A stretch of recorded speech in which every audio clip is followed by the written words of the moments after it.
तो आज की मेजर न्यूज़ है कि मेंस्ट्रुअल हेल्थ को कंसिडर कर लिया गया है as a part of article 21 by the supreme court. Judgement क्या कहती है उसको डिस्कस करेंगे। एंड श्रीलंका क्यों फॉलो कर रही है अभी आईएमएफ के प्लान को, क्या है पूरा प्लान, उसको डिस्कस करेंगे। एंड यूएस ने चेंज कर लिया लीडरशिप ऑफ गाजा मिशन, तो इसका मतलब क्या है इसके बारे में भी डिस्कस करेंगे। Welcome to sleepy classes. 31 जनवरी 2026 के current affairs and related multiple choice questions को भी आज हम पढ़ेंगे फ्रॉम द हिंदू। एंड आपकी पहली न्यूज़ क्या कहती है आज कि stem cell therapy can not be offered as a clinical service for autism. Supreme court के पास ना बेसिकली ऐसे न्यूमरस केसेस आ रहे थे जहाँ पे जो पेरेंट्स हैं या इवन के आप कह सकते हो कि डिफरेंट लोग हैं, उन्होंने बोला कि ऑटिज्म से रिलेटेड जो डॉक्टर्स हैं वो एंडोर्स कर रहे हैं ऐसी सिचुएशन को कि स्टेम सेल थेरेपी जो है एक तरह का मैजिकल क्योर है। अब समझते हैं, स्टेम सेल थेरेपी जो है आपकी जो स्टेम सेल्स है डिफरेंट काइंड्स ऑफ सेल्स जो है इसको एक्सट्रैक्ट करके की जाती है, बट अभी ये क्लिनिकल ट्रायल्स के अंडर है।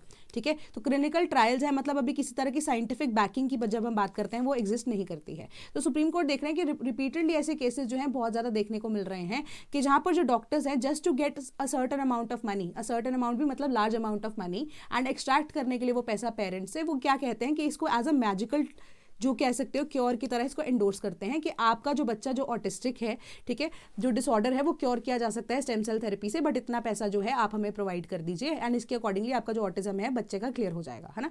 तो अब इस चीज़ में सुप्रीम कोर्ट ने बोला कि जब अभी क्लिनिकल ट्रायल है, अभी किसी तरह की साइंटिफिक बैकिंग नहीं है, तो कैसे कोई डॉक्टर इस चीज़ को एंडोर्स कर सकता है, पहली चीज़। तो दूसरी चीज़ उन्होंने ताड़ा यहाँ पर किसको, सेंट्रल गवर्नमेंट का एंड स्टेट गवर्नमेंट्स को, कि कैसे वो अलाउ कर सकते हैं ऐसे डॉक्टर्स को एंडोर्स करने के लिए, है ना। तीसरी चीज़ सुप्रीम कोर्ट ने यहाँ पर बोली इन कॉन्टेक्स्ट ऑफ कंसेंट कि जो पेरेंट्स का कंसेंट है इस टाइम पे वो भी वैलिड नहीं होगा। क्यों? क्योंकि कंसेंट जो है वो अभी अनड्यू इन्फ्लुएंस के साथ लिया गया है। क्यों? क्योंकि पूरी की पूरी पिक्चर जो है वो अभी किसी भी तरीके से पेरेंट्स को बताई नहीं जा रही है। कि कंसेंट तो तभी वैलिड होता है ना कि जहाँ पे मुझे पता है कि प्रोज एंड कॉन्स क्या है, उसके बाद भी मैं चाहती हूँ रिस्क लेना, है ना, तो वो मेरा कंसेंट है। बट यहाँ पे सिर्फ और सिर्फ अच्छी पिक्चर दिखाकर बोला जा रहा है हाँ पेरेंट्स का कंसेंट ले लो, वो कंसेंट वैलिड नहीं होगा। तो यहाँ पर कोर्ट ने बोला कंसेंट का मतलब क्या होता है कि इन्फॉर्म्ड ऑथराइजेशन है, मतलब कि grounded in adequate disclosure of the nature, कि आप पूरी की पूरा डिस्क्लोजर दोगे उस सिचुएशन का कि आपका पेशेंट किस सिचुएशन में अभी है, एंड प्रोसीजर क्या होना है, पर्पस क्या होगा, उससे बेनिफिट क्या हो सकते हैं, आफ्टर इफेक्ट्स क्या हो सकते हैं, उसके ऑल्टरनेटिव्स क्या हो सकते हैं, सब्सटैंशियल रिस्क क्या हो सकता है, एंड एडवर्स कॉन्सिक्वेंसेस के अंदर कैसा सिचुएशन हो सकती है अगर आप ये ऑपरेशन नहीं करवाते हो, तो जाके कंसेंट जो है वो वैलिड माना जाएगा। अब पेरेंट्स को तो पूरी सिचुएशन पता ही नहीं है ना कि अभी वो क्लिनिकल ट्रायल के अंदर है, वो तो मैजिकल क्योर के अंडर क्या है, उसी नाम के अंडर अब क्या कर रहे हैं, वो तो अब पेरेंट्स के कंसेंट को ले रहे हैं, तो वो एक तरह से वैलिड यहाँ पर नहीं होगा। तो सुप्रीम कोर्ट ने बोला यहाँ पर कि जो सेंट्रल गवर्नमेंट है, स्टेट गवर्नमेंट है, अगर वो खुद से अलाउ कर रही हैं इस तरह की स्टेम सेल थेरेपीज को, वो एक तरह से डायरेक्ट वायलेशन है of the new drugs and clinical trial rules of 2019। ठीक है, तो ये आपको न्यूज़ बता रही थी।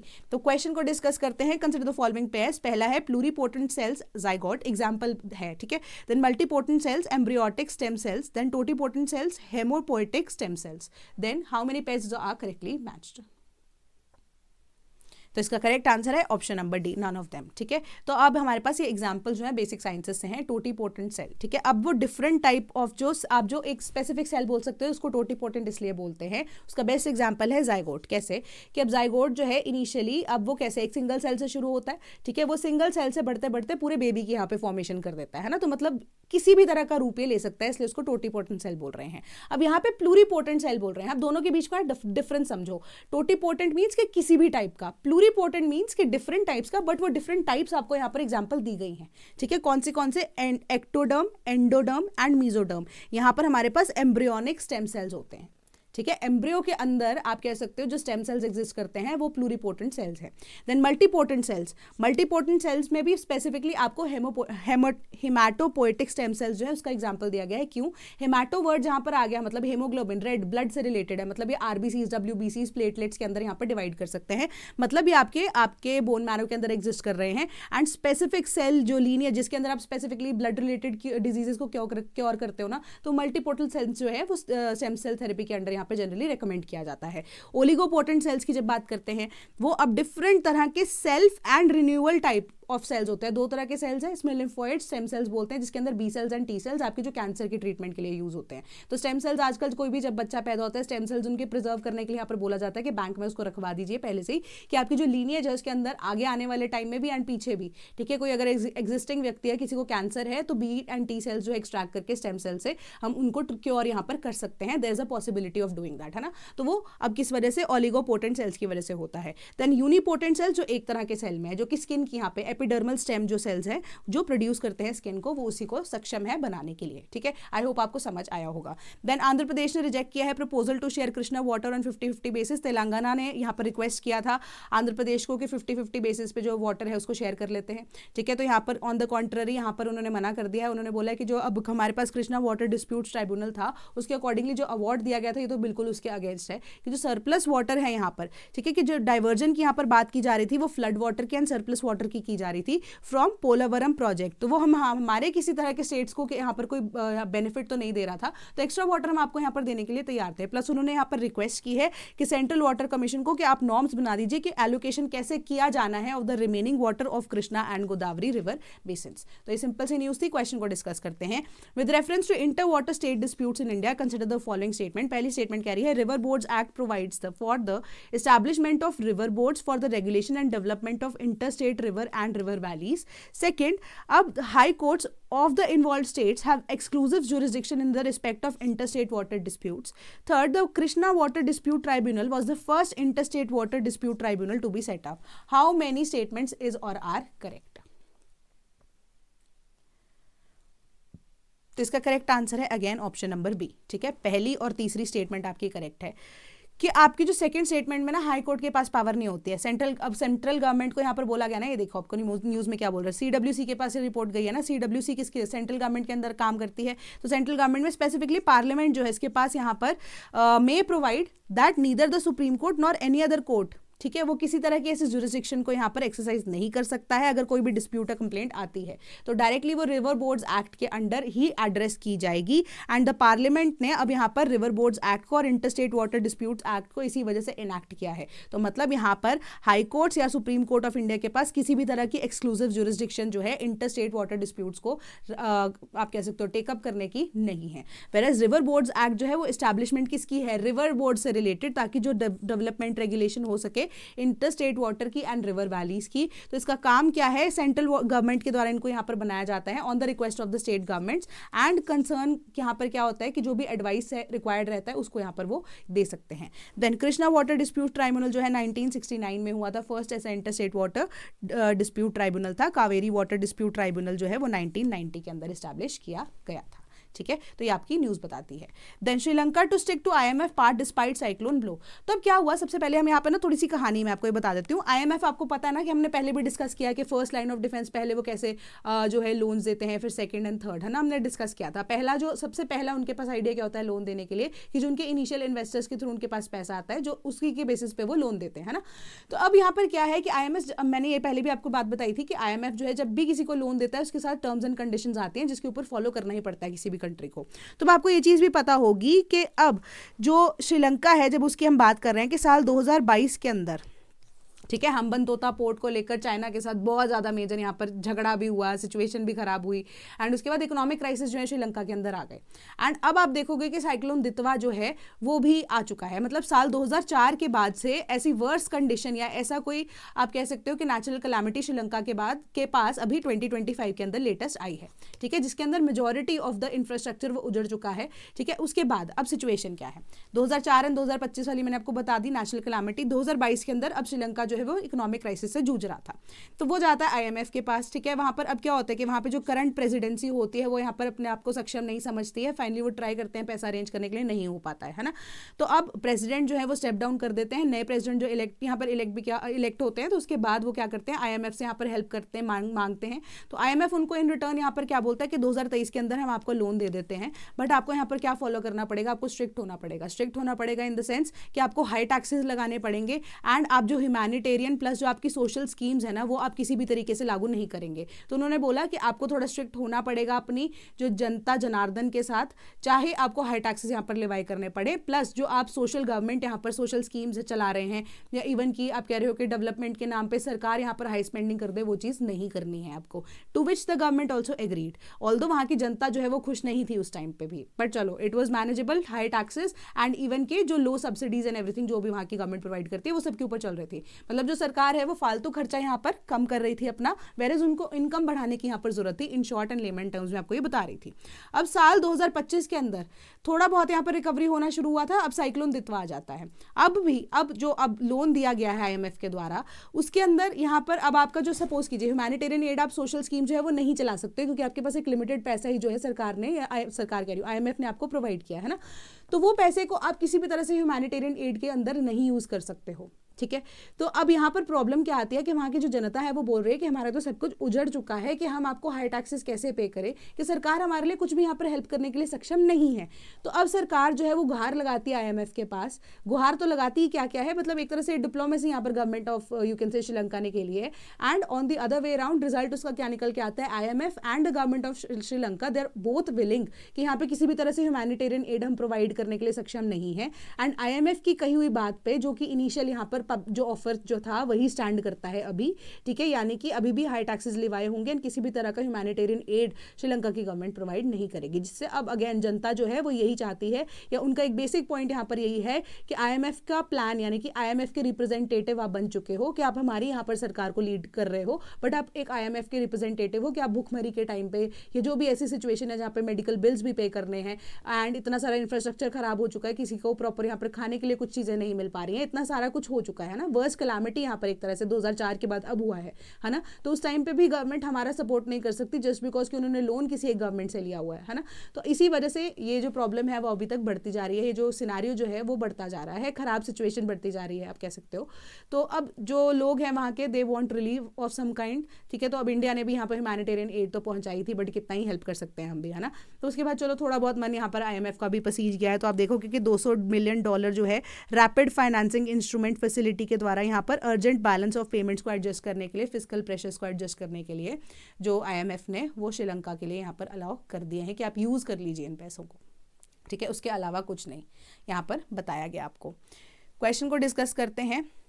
आइडेंटिफाई द इनकरेक्ट स्टेटमेंट, ठीक है। इनकरेक्ट स्टेटमेंट आपको यहाँ पर आइडेंटिफाई करनी है। तो ये है इन द कॉन्टेक्स्ट ऑफ साइक्लोन्स, ठीक है, साइक्लोन्स इन जनरल, ठीक है। तो ध्यान से पढ़ना।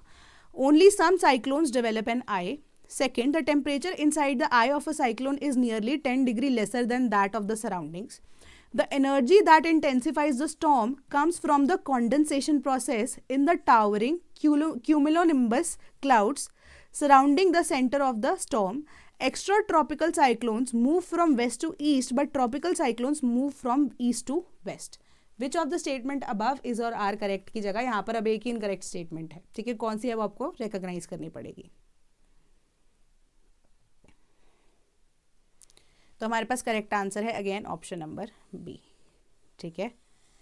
ये स्टेटमेंट हमारी इनकरेक्ट है। मैं समझाती हूँ आपको कैसे। साइक्लोन्स जो है उनमें से यहाँ पर आपकी स्टेटमेंट जो जनरल यहाँ पर बात कर रही है, ठीक है। तभी मैंने आपको बोला कि साइक्लोन्स के कॉन्टेक्स्ट में इन जनरल ये बात कर रही है कि only some of the cyclones develop N I. Obvious सी बात है, बिल्कुल ट्रू स्टेटमेंट है। तो हम दो तरह के साइक्लोन्स को पढ़ते हैं, ट्रॉपिकल साइक्लोन्स को पढ़ते हैं, एक हम टेम्परेट साइक्लोन्स को पढ़ते हैं, ठीक है। वेराज ट्रॉपिकल साइक्लोन्स में हम देखते हैं कि जनरली आए जो है उसकी फॉर्मेशन होती है। टेम्परेट साइक्लोन्स जो कि अब कोल्ड एंड वेस्टर्न फ्रंट के जनरली मिलने की वजह से होता है, या high pressure low pressure area की वजह से होता है, ठीक है। वो साइक्लोन जो बनता है वो अलग चीज़ है ना। तो उसके अंदर हमारे पास आए तो नहीं बन रही होती है। तो दिस जो स्टेटमेंट है ये हमारी करेक्ट हो जाती है। थर्ड स्टेटमेंट की तरफ चलते हैं कि जो energy that intensifies the storm comes from the condensation process. तो अभी हमें पता है कि रेनफॉल एंड साइक्लोन के लिए फॉर्मेशन के लिए हमें कॉन्डेंसेशन प्रोसेस चाहिए, एंड कॉन्डेंसेशन प्रोसेस जो है अब वो इतना ज़्यादा जब स्ट्रॉन्ग हो जाता है, ठीक है, तो क्यूमुलोनिम्बस जो हमारे क्लाउड्स होते हैं specifically, those are responsible for heavy rainfall, ठीक है। तो अब ये सराउंड करते हैं the centre of the storm. तो हमें ये चीज़ पता है कि जो स्टॉर्म इंटेंसिफाई होता है वो कॉन्डेंसेशन प्रोसेस की वजह से होता है। क्यूमुलोनिम्बस जो क्लाउड्स हैं उनके साथ यहाँ पर डायरेक्ट आप देखोगे किसी भी तरह का साइक्लोन होता है यहाँ पर, क्यूमुलोनिम्बस जो क्लाउड्स हैं उनके साथ डायरेक्ट यहाँ पर कॉन्टैक्ट रहता है ना, तो बारिश तभी होती है। तो इसी वजह से surrounding the centre of the storm. तो generally in the context of tropical cyclone ही आपको बात बताई जा रही है, ठीक है। तो ये स्टेटमेंट भी हमारी करेक्ट हो जाती है। तो एनर्जी जो इंटेंसिफाई करती है कि कॉन्टिन्यूसली सप्लाई ऑफ वाटर मिलता जा रहा है, कॉन्डेंसेशन प्रोसेस होता जा रहा है, साथ के साथ इवेपोरेशन प्रोसेस कंडेंसेशन प्रोसेस होता जा रहा है, एंड उसके बाद जो रेनफॉल है वो होती जा रही है ना। तो मॉइस्चर का सप्लाई जनरली कट नहीं हो रहा है। तो इसी वजह से हमारे पास जो रेनफॉल कॉन्टिन्यूसली हो रही है, तो किस वजह से हो रही है, कॉन्डेंसेशन की वजह से हो रही है, क्यूमुलोनिम्बस जो क्लाउड्स है वो एग्जिस्ट कर रहे हैं उस वजह से हो रही है, ये स्टेटमेंट भी करेक्ट है। Then the extra tropical cyclones move from west to east but the tropical cyclones move from east to west. Extra tropical cyclones क्या होते हैं, जहां पे हम जनरली फ्रंटल रेनफॉल्स को एक्सपेक्ट करते हैं, फ्रंटल रेनफॉल होती है। And away from tropical areas generally ये होता है जहां पर कोल्ड एंड वार्म फ्रंट मिल जाते हैं, ठीक है, जहां पे हम जेट स्ट्रीम्स की भी कई बार बात करते हैं। जेट स्ट्रीम्स के अलावा अगर हम फ्रंटल रेनफॉल की स्पेसिफिकली जब बात कर रहे होते हैं, जहां पर हमारे डिफरेंट तरह के करंट्स जब वो मिलते हैं, जहां पे फाइटोप्लैंक्टन की हम बोलते हैं, या in terms of plankton production की बात कर रहे हैं, तो वो एक्स्ट्रा ट्रॉपिकल साइक्लोन्स की बात की होती है वहां पर, बट वो away from the tropical region अगर कहीं पर एग्जिस्ट करता है, ठीक है, तो वो ईस्ट से वेस्ट यहाँ पर मूव करते हैं। बट ये एक फैक्ट है, ट्रॉपिकल साइक्लोन्स जो है वो अब ईस्ट टू वेस्ट यहाँ पर मूव करते हैं, एंड एक्स्ट्रा ट्रॉपिकल साइक्लोन्स जो है वो वेस्ट टू ईस्ट यहाँ पर मूव करते हैं, क्योंकि away from the tropical region है जनरली। अब सेकंड स्टेटमेंट की तरफ आओ, अब इसको in context of third and second statement को एक साथ देखना। हमने ये देख लिया कि कॉन्टिन्यूस सप्लाई ऑफ वाटर है ना थर्ड स्टेटमेंट के अंदर। अब जो टेम्परेचर है inside the I of a cyclone is nearly 10 degree lesser than that of the surroundings. तो यहाँ पर जो टेम्परेचर है ना जनरली वो हायर होता है, ठीक है, वो कैसे, क्योंकि अब एक अगर हम साइक्लोन की यहाँ पर बात कर रहे हैं तो this is the kind of diagram that you have कि inside air and outside air, warm air and cold air के अकॉर्डिंगली जो आपका साइक्लोन है ये फॉर्म करता है, इस तरह की आपका जो डायग्राम है वो होता है, ठीक है। अब यहाँ पर क्या है, बीच में कहीं आपकी ये आई होती है ना, एंड ये हमारे पास साइक्लोन का डायग्राम है। तो अब आप ये देखो कि कॉन्डेंसेशन प्रोसेस हो रहा है, इवेपोरेशन प्रोसेस हो रहा है, बट आप ये भी देखो कि जो अब विंड्स है उसका मूवमेंट क्या होता है, वो अब हाई प्रेशर एरिया से लो प्रेशर एरिया की तरफ मूव करते हैं। लो प्रेशर एरिया कब क्रिएट होता है, जब वहां पर टेम्परेचर जो ऑलरेडी ज्यादा होता है। अब हाई जो है लो के साथ जब मिक्स होगा इन एनी कॉन्टेक्स्ट, क्योंकि बेसिकली हमारा कॉन्डेंसेशन एंड रेनफॉल का जो प्रोसेस है वो इसी तरीके से, क्लाउड फॉर्मेशन का प्रोसेस है इसी तरीके से चलता है। तो अब उसकी वजह से क्या होता है कि जो अब सेंट्रल पोर्शन है ना उसके अंदर काफी ज्यादा जो वाटर की लेटेंट हीट है, ठीक है, लेटेंट हीट जो है जब वो ट्रैप होती है, लेटेंट हीट का मतलब क्या होता है कि जो ट्रैप्ड हीट है वो ट्रैप्ड हीट ही रह जाती है, क्योंकि यहाँ वाली विंड जो है कहीं पे भी मूव तो नहीं कर पा रही है ज्यादा, वो अंदर ही ट्रैप रह रही है, तो वो लेटेंट हीट उसको हम बोलते हैं। तो वो लेटेंट हीट जो है वो क्या करती है कि inside of the cyclone generally has a higher temperature as compare to the surroundings. तो इस वजह से जो हमारी सेकंड स्टेटमेंट है वो इनकरेक्ट स्टेटमेंट है। तो correct answer is option number B. Then early warning of apocalyptic wasteland in Gaza blocked by US envoys to Israel. तो अब ये ना बहुत पुरानी खबर है, मतलब 2023-24 के आसपास की खबर है, जब गाजा का कॉन्फ्लिक्ट एक्चुअली में शुरू हुआ था इजराइल के साथ। तो आपको ये पता है यूएस एंड इजराइल जो है पक्के दोस्त है शुरू से ही, है ना। यूएस तो अपना एक छोटे भाई की तरह इजराइल को यहाँ पर कंसिडर करता है। तो तब जो बाइडन जो है वो अब प्रेसिडेंट थे ऑफ अमेरिका, ठीक है। तो अब इंटेलिजेंस जो है वो टाइम एंड अगेन इन्फॉर्मेशन देना यहाँ पर शुरू करती है। तो आपकी बेसिक सी न्यूज़ यहाँ पर क्या कहती है कि जो बाइडन जब प्रेसिडेंट थे एंड ये लड़ाई जो है वो शुरू हुई थी इजराइल की हमास के साथ, या पैलेस्टीन वाला कॉन्फ्लिक्ट 2023 में जब शुरू हुआ था, तो यूएस की इंटेलिजेंस एंड इवन के जो ऑफिसर्स हैं जब उन्होंने साइट विजिट की in northern area of Gaza, तो वहाँ पर उसको अपोकलिप्टिक वेस्टलैंड जो है उसको कंसिडर किया जा सकता है। अपोकलिप्स का मतलब क्या होता है, जैसे अपोकलिप्टिक वर्ड आया है, मतलब अपोकलिप्स आपका मतलब क्या होता है कि जब दुनिया खत्म होने वाली होती है ना, कि लोग यहाँ पर जिंदा आपको नहीं दिखते हैं, किसी भी तरह की वेजिटेशन नहीं दिखती है, ठीक है। तो अपोकलिप्टिक के मतलब दूर दूर तक आपको कोई इंसान जीवित जो चीज़ है वो नजर नहीं आ रही होती है। तो अपोकलिप्टिक वेस्टलैंड है। वेस्टलैंड मतलब कि जहाँ पर आप किसी भी तरह से जो एग्रीकल्चर है जनरल कॉन्टेक्स्ट में अगर मैं आपको बताऊँ, या किसी तरह से उगाने वाली कोई भी सिचुएशन प्रोडक्टिव काम आप नहीं कर सकते हो, ठीक है। तो एक तरह से अपोकलिप्टिक वेस्टलैंड की तरह है। क्यों? क्योंकि अब जब से 2023 से ये जो अब कॉन्फ्लिक्ट शुरू हुआ है, इसराइल ने जो कॉन्टिन्यूसली अटैक किए हैं नॉर्दर्न रीजन ऑफ गाजा के अंदर, वहां पर ऐसे जो आप कह सकते हो कि जो कंकाल हैं, जो बॉडीज हैं, वो ऐसे ही ले डाउन कर रही हैं, ठीक है। तो अब जो लोग वहां पर थोड़े बहुत बचे भी हैं, ठीक है, जो कि बहुत मुश्किल से देखने को मिलते हैं, उनको सेफ ड्रिंकिंग वाटर तक भी यहाँ पर प्रोवाइड नहीं किया जा रहा। एंड ये सारी की सारी इन्फॉर्मेशन कि एक्चुअली ऑन ग्राउंड जो पिक्चर में क्या चल रहा था एक्चुअली है इसराइल के द्वारा जो किया जा रहा था, ये सारी चीज़ों को यहाँ पर मीडिया के द्वारा लिखने के अंदर कहीं से भी रोका जा रहा था। एंड यूएस के पास तभी से ये इंटेलिजेंस थी, एंड इनडायरेक्टली यूएसए ने किसी भी तरह का एक्शन अगेंस्ट इजराइल या इजराइल को रोकने की बात नहीं की थी। तो जब ये बात बहुत ज़्यादा हाई लेवल पर यहाँ पर पहुंच जाती है इन द ईयर ऑफ 2025 कि finally it was on the verge of to be printed to come in front of the media also, तो ये सारी चीज जो है उसके बाद जाकर आप कह सकते हो कि ट्रंप ने जो टू नेशन थ्योरी को यहाँ पर प्रपोज किया है। तो एक तरह से जो एट्रोसिटीज इजराइल के द्वारा यहाँ पर कंडक्ट की गई नॉर्थ गाजा के अंदर, अब उसको भी कहीं ना कहीं सपोर्ट किया है यूएसए ने। बेसिकली आपकी ये न्यूज ये चीज कहती है, ठीक है। इसके अलावा और कुछ आपको समझने की जरूरत यहाँ नहीं है। क्वेश्चन को डिस्कस करते हैं वेस्टलैंड्स के कॉन्टेक्स्ट में। Consider the following: sandy area, ravenous wasteland, undulating uplands, glacial areas, which of the above is not a culturable wasteland. 1 and 3, 2 and 4, 1 and 4 and 2 and 3। तो इसका करेक्ट आंसर है option number C. ठीक है, culturable Westland. Westland तो हमें समझ में आ गया, जो जगह को आप यूज नहीं कर सकते। अब उसमें से दो तरह के हमारे पास वेस्टलैंड होते हैं, कल्चरेबल वेस्टलैंड, एक होता है हमारे पास नॉन कल्चरेबल वेस्टलैंड। दोनों के बीच का डिफरेंस बस छोटा सा है कि कल्चरेबल वेस्टलैंड जो है उसके अंदर आपको थोड़े बहुत एफर्ट्स करने से ही ना आप जो है वो उस वेस्टलैंड को, उस पर्टिकुलर पैच ऑफ लैंड को दोबारा से उपजाऊ बना सकते हो। ठीक है, नॉन कल्चरेबल वेस्टलैंड इज कि जिसको आप यूज ही नहीं कर सकते हो किसी भी तरीके से, बहुत ज़्यादा यहाँ पर पैसा लगेगा या बहुत ज़्यादा इन्वेस्टमेंट होगी, तो जाके आप कह सकते हो कि थोड़ी बहुत प्रोडक्टिविटी के चांसेस हैं, वो भी अब ज़रूरी नहीं है होगी कि नहीं होगी। ये थोड़ा सा अब आपको मैं लेमन टर्म्स में चीज़ें बता रही हूँ, उसको हम नॉन कल्चरेबल वेस्टलैंड बोलते हैं। अब सैंडी एरिया देख लो, सैंडी एरिया, दुबई जैसे सैंडी एरिया की जब आप बात करो, बहुत पैसा लगता है, बहुत इन्वेस्टमेंट लगती है कि एटलीस्ट कोई प्लांट वहाँ पर उगाया जा सके, तो ये नॉन कल्चरेबल वेस्टलैंड होगा, तो ये आपका करेक्ट आंसर बनना चाहिए। ठीक है, 1 तो आएगा ही। अब 1 आ रहा है तो मतलब ए एंड सी आपका ऑप्शन होगा, तो बी एंड डी को आप इस तरीके से एलिमिनेट कर सकते थे। पर चलो, अब राविनस वेस्टलैंड, राविनस वेस्टलैंड मतलब जो रिवर की वजह से यहाँ पर बना है, तो ऑब्वियस ही बात है उसके अंदर तो आप थोड़ा बहुत चेंजेस करोगे, सॉइल के अंदर मॉइस्चर ही ज़्यादा है ना, कि रिवर की वजह से वो कुछ एरिया जो है वो वेस्टलैंड बन चुका है। बट अगर आप थोड़ा बहुत वहाँ पर फर्टिलिटी, क्योंकि अब रिवर जो है अपने साथ साथ जो पानी के साथ साथ क्या है, रेत को भी ले जाती है ना, टॉप सॉइल को भी कई बार इरोड कर लेती है, तो अगर आप उसके अंदर थोड़ा बहुत हेल्प करते हो कि टॉप सॉइल को वापस से रिप्लेनिश करते हो, थोड़ा बहुत एफर्ट लगाते हो, तो देयर आर चांसेस कि वहाँ पर एग्रीकल्चर या डिफरेंट प्रोडक्टिविटी जो है वो की जा सकती है, प्रोड्यूस किया जा सकता है। बिल्कुल सही है ना, ये हो सकता है। अनड्यूलेटिंग अपलैंड्स का क्या मतलब है? अपलैंड्स, अनड्यूलेटिंग मतलब इवन हमारे पास यहाँ पर जो है लैंड नहीं है, अनड्यूलेटिंग है। ठीक है, ऊबड़ खाबड़ सी जगह है, बट वो अपलैंड है, मतलब इंक्लिनेशन पे है, थोड़ा सा हिल के, मतलब आप कह सकते हो थोड़ा सा हाइट पे है। ठीक है, तो अब उस केस में क्या कर सकते हो, अनड्यूलेटिंग को ड्यूलेटिंग कर सकते हो। हम यहाँ पर सॉइल की क्वालिटी तो खराब नहीं है, मतलब अगर आप सॉइल को इक्वल कर देते हो, बराबर कर देते हो, तो उसके बाद आप इसको यूज कर सकते हो, है ना। तो मतलब ये आपका इनकरेक्ट तो बनता है, मतलब आप इसको कल्चरेबल वेस्टलैंड मान सकते हो, तो नॉन कल्चरेबल में तो ये नहीं है।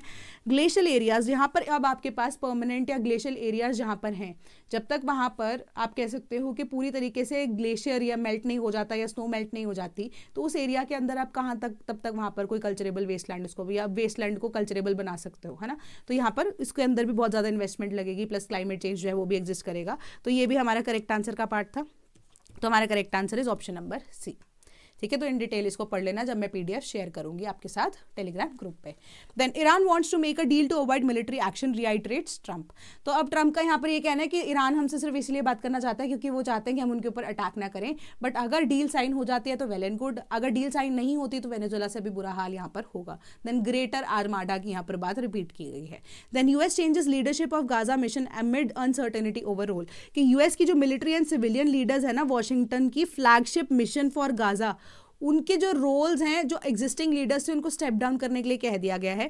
उनकी रिप्लेसमेंट्स के नाम अभी तक सीक्रेट रखे गए हैं, पब्लिक यहाँ पर नहीं रखा गया है उसको। डिप्लोमैट्स ने ये चीज़ बोली कि यूरोपियन कंट्रीज जो हैं वो रीथिंक करेंगे कि उनकी प्रेजेंस यहाँ पर, आप कह सकते हो गाजा पीस प्लान के अंदर कितना मायने यहाँ पर रखेगी, क्योंकि अब ऑल्टरनेटिव यहाँ पर, ऑल्टरनेटिव क्या कि एक तरह से जो यूएसए है किस तरीके से इसको यूज़ कर सकता है इन अ बैड वे, ठीक है, वो यहाँ पर डिपेंड करता है। तो यूरोपियन यूनियन जो might take back their support, ठीक है, ये आपको बताया गया है।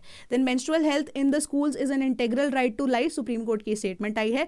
तो अब राइट टू लाइफ के अंदर यहाँ पर सुप्रीम कोर्ट ने बोला कि जस्ट बिकॉज की कोई फीमेल है, ठीक है, कि उनको यहाँ पर मेंस्ट्रुअल हेल्थ का एक्सेस यहाँ पर नहीं प्रोवाइड किया जा रहा स्कूल के अंदर, तो उनके राइट टू एजुकेशन के साथ आप उसको कॉम्पनसेट नहीं कर सकते, ठीक है, क्योंकि इक्वल व्यक्ति जो कि अब मेल्स हैं, ठीक है, जिनको अब मेंस्ट्रुअल हेल्थ के बारे में ज़्यादा जानकारी होती नहीं है, ठीक है, या जो मेल्स हैं अब वो भी पढ़ाई कर रहे हैं, एंड वो जो अब विमेन हैं या इवन लड़कियां हैं जिनके पास एक्सेस है टू मेंस्ट्रुअल हेल्थ, उन दोनों को अगर हम कंपेयर करें टू दोज पीपल और टू दोज गर्ल्स जिनके पास एक्सेस नहीं है टू मेंस्ट्रुअल हेल्थ, कि वो अपनी राइट टू एजुकेशन को अब कॉम्पनसेट क्यों करें, जस्ट बिकॉज कि उनके पास यहाँ पे इतना पैसा नहीं है खर्च करने के लिए कि प्रॉपर वो मेंस्ट्रुअल हेल्थ को यहाँ पर अपना मतलब केटर कर सके, है ना।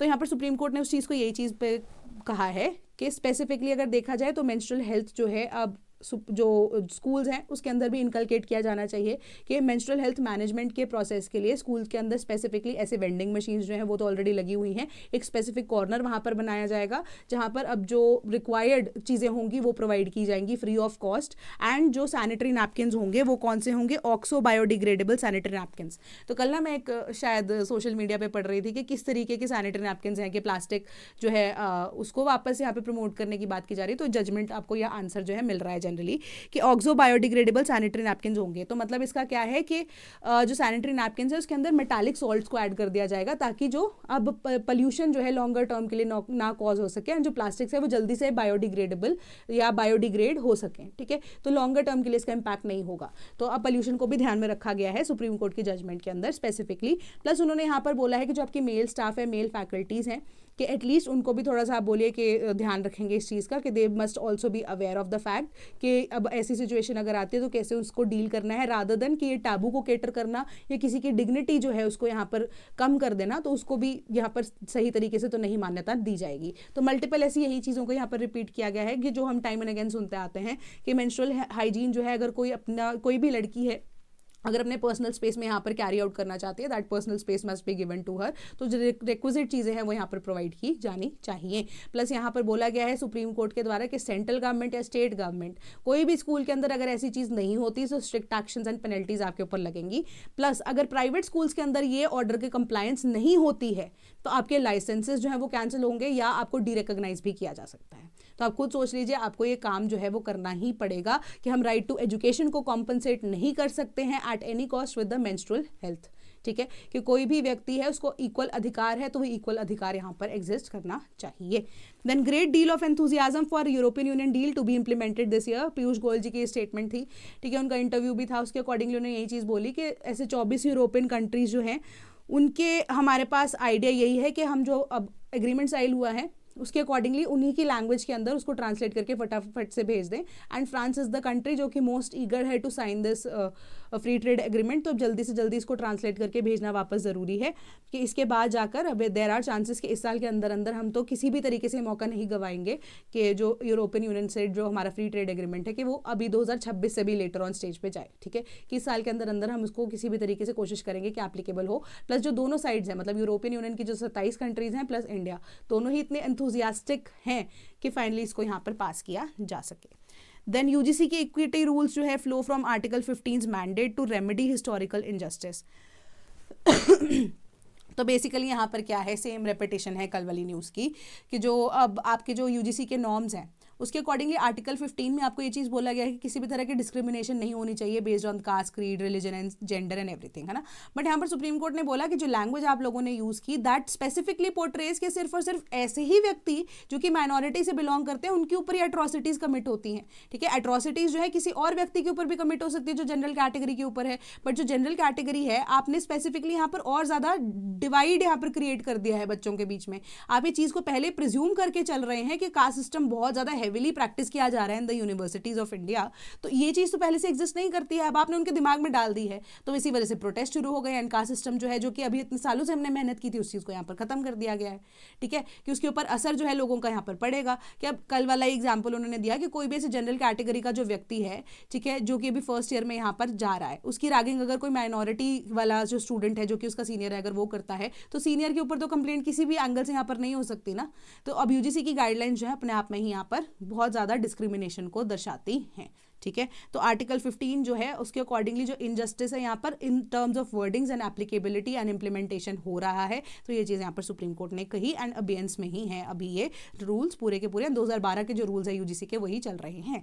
Then his personality and deeds will continue to inspire people. तो कल अब क्या था, महात्मा गांधी जी की यहाँ पर डेथ एनिवर्सरी थी, तो उन्होंने स्वदेशी का आइडिया को रिकमेंड किया कि उन्होंने बोला कि Mahatma Gandhi ji was the one कि जिन्होंने स्वदेशी को यहाँ पर प्रमोट किया जो कि गवर्नमेंट का करंट एजेंडा है प्रमोट करने के लिए। तो उनको इतने सालों से ये चीज़ें पता थी कि अभी उसकी एप्लीकेबिलिटी यहाँ पर हो रही है। एंड गांधी स्मृति जो है वहाँ पर उनकी प्रेयर मीटिंग में भी वहाँ पर वो गए एंड प्लस यही सारी चीज़ें इंपॉर्टेंटली उन्होंने बताई। Then high tap coverage under Jal Jeevan mission scheme but lower usage reliability. तो यहाँ पर जल जीवन मिशन जो है इसके accordingly 98% of the rural household जो है वो कवर कर लिए गए हैं हर घर जल स्कीम के द्वारा, जो जहाँ पर टैप वाटर का एक्सेस है। बट जो लोग हैं अभी भी वो अब रूरल एरियाज के अंदर वो टैप वाटर्स को एक्सेस ही नहीं करते हैं। ठीक है, जो कि एक इंपॉर्टेंट चीज़ है जो यहाँ पर बताई गई है आपको। और जो सर्वे ने कहा कि जो फंक्शनैलिटी असेसमेंट की यहाँ पर रिपोर्ट थी of house hold tap connections, it was undertaken in 2024 by the private firms, जिसका नाम क्या था, इप्सोस। तो अब यहाँ पर स्पेसिफिकली क्या बताया गया कि जो जल जीवन हमारी जो स्कीम थी 2020 के अंदर शुरू किया गया एंड कंप्राइज करती है detail survey of a small section, जिसमें 2.37 लाख हाउस होल्ड्स को of the 19.3 crore rural house holds अब स्कीम के अंडर जो कवर करते हैं उसके बीच में उनका सैंपल या उनका सर्वे यहाँ पर कंडक्ट कराया गया। तो हर घर जल स्कीम जो है वो प्रोवाइड करती है 55 litres of portable water as per person every day. तो ठीक है, अब यहाँ पर एक्सेप्ट फॉर त्रिपुरा 43% वहाँ पर है। तो यहाँ पर इसी वजह से कि टैप वाटर कनेक्शन नहीं है तो एटलीस्ट एक्सेस जो है 55 लीटर्स पर पर्सन पर डे प्रोवाइड किया जाता है एज पर द फैमिली। तो अब यहाँ पर त्रिपुरा के केस में वो 43% है। तो अब यहाँ पर एक overwhelming majority of the states ने रिपोर्ट किया है 85% से ज़्यादा सेटिस्फैक्शन लेवल की जो उनको वाटर क्वालिटी यहाँ पर प्रोवाइड की जा रही है। ठीक है, पोर्टेबल वाटर की यहाँ पर बात हो रही है। तो low water flow, nearly 98% of the household जो है वो सैंपल जिनका अब यहाँ पर कंडक्ट कराया गया, उन्होंने बोला कि पानी अवेलेबल था, मतलब कि उनके पास टैप वाटर था रिसीव करने के लिए वाटर, बट 83% ने ये चीज बोला कि they actually got water through that tap at least once in 7 days prior to the survey. ठीक है कि टैप वाटर है बट पानी एक्चुअली वहाँ से 7 दिन में एक बार ही आता है, ये चीज़ बोला गया। कि Goa, Gujarat, Andhra Pradesh and several other union territories, उन्होंने बोला कि 97% अवेलेबिलिटी दिखती है, बट बिहार, उत्तर प्रदेश, नागालैंड के अंदर देखो तो लोअर एंड पे है कि यहाँ पर पानी ही ज़्यादा जो सप्लाई है वो प्रोवाइड नहीं हो पाती है। And 80% of the house holds ने यही चीज़ बोली कि जो minimum of 55 litres of water चाहिए होता है ना, तो सिक्किम के अंदर जो है उसमें से सिर्फ 24% व्यक्तियों ने इस चीज़ पर एग्री किया कि 55 लीटर्स उनको पानी मिल रहा है डेली का। गुजरात में 58% लोगों ने इस चीज के ऊपर एग्री किया और उन्होंने बोला कि lowest rate amongst the states यहां पर देखने को मिलता है। Plus E coli, total coliform and pH level of water जब उनको टेस्ट किया गया, मतलब वाटर की जो प्योरिटी है, कंटामिनेशन लेवल को चेक करने के लिए यहां पर देखा गया कि 76% ऑफ द हाउस होल्ड जो है वो अब क्वालिफाइंग कैटेगरी के अंदर फॉल कर रहे थे। 98 में से 76 ही फॉल कर रहे थे। एंड यहाँ पर ये बोला गया कि just 76% of the house hold हैं उनको बेनिफिट मिल रहा है एक्चुअली में स्कीम का। ये रिपोर्ट ने ये चीज़ को बताया है। एंड यहाँ पे इन्वेस्टिगेशन जब की गई विलेजेस के लिए, तो जो सर्टिफाइड थी विलेजेस, हर घर जल विलेजेस, मतलब जो स्टेट एडमिनिस्ट्रेशन ने रिपोर्ट किया है कि इन विलेजेस के अंदर 100% टैप वाटर कनेक्टिविटी दे दी गई है। ठीक है, कि ऐसे हाउस होल्ड या इवन आंगनवाड़ीज, एडमिनिस्ट्रेटिव बिल्डिंग जो है इन विलेजेस के अंदर उनको सप्लाई किया जा रहा है टैप वाटर से। बट इस स्कीम के अकॉर्डिंगली जो डैशबोर्ड है ये सिर्फ बोलता है कि 2.72 लाख लोग या जो घर हैं विलेजेस के अंदर, अब उनमें से आउट ऑफ 5.8 लाख जो है टोटल विलेजेस इन इंडिया के अंदर, सिर्फ और सिर्फ 2.72 लाख जो विलेजेस हैं उनके पास ये टैप वाटर का एक्सेस है। मतलब कि आपने रिपोर्ट के अंदर जरूर ये चीज़ को फैला दिया, बता दिया कि हमने जो ये विलेजेस हैं इसके अंदर, ये विलेजेस के अंदर हमने 100% कनेक्टिविटी दे दी है। वेराज आपका जो पोर्टल है, जो डैशबोर्ड है, वो ये चीज़ बताता है कि 5.8 लाख विलेजेस जिसको आपने यहाँ पर एक तरह से हर घर जल जो विलेज की तरह स्टैम्प किया था, उनमें से 2.72 लाख विलेजेस के अंदर ही यहाँ पर एक्चुअली में टैप वाटर कनेक्शंस हैं। तो नॉट कंपेरेबल कि जो पिछला डेटा है, जो पिछला डेटा 2020 के अंदर यहाँ पर कंडक्ट कराया गया था सर्वे के अकॉर्डिंगली, उसका डेटा 2024 के साथ कंपैरिजन के अंदर नहीं है, क्योंकि जो मेथोडोलॉजीज यूज़ की गई थी वो डिफरेंट थी उस टाइम पे, इस टाइम पे डिफरेंट है।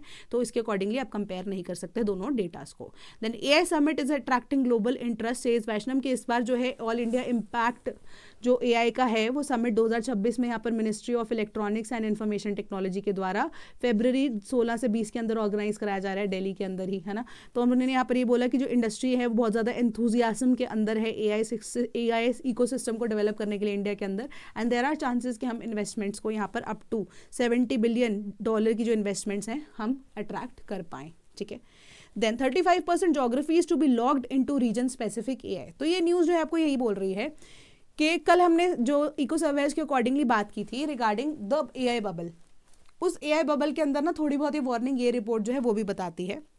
स्टैनफोर्ड बेस्ड एनालिस्ट जो है उन्होंने ये रिपोर्ट पब्लिश की है, उसके अकॉर्डिंग उन्होंने बोला कि 35% ऑफ द जोग्राफीज जो है रीजन स्पेसिफिक एआई के अंदर ही लॉक इन होने वाले हैं, जिसके अंदर मेजरली इंडिया होगा, जो कि अपने आप में ही लैंग्वेज स्पेसिफिक या डाइवर्स लैंग्वेजेस को केटर करता है। तो कहने का मतलब यहाँ पर यही था उनका कि अब पहले एक सिंगल एआई था जो कि अमेरिकन कंपनीज के द्वारा जनरली जिसके अंदर इन्वेस्टमेंट की जा रही थी एंड हैवी इन्वेस्टमेंट इसके अंदर की गई है ना। बट अब उन्होंने बोला कि एआई जो है उसकी यूजेज जो है वो सिर्फ और सिर्फ यूएसए तक तो सीमित नहीं रही, पूरे वर्ल्ड के अंदर उसकी सीमित जो है वो अब रह गई है सिचुएशन, है ना, कि पूरे वर्ल्ड के अंदर एआई जो इसको यूज किया जा रहा है।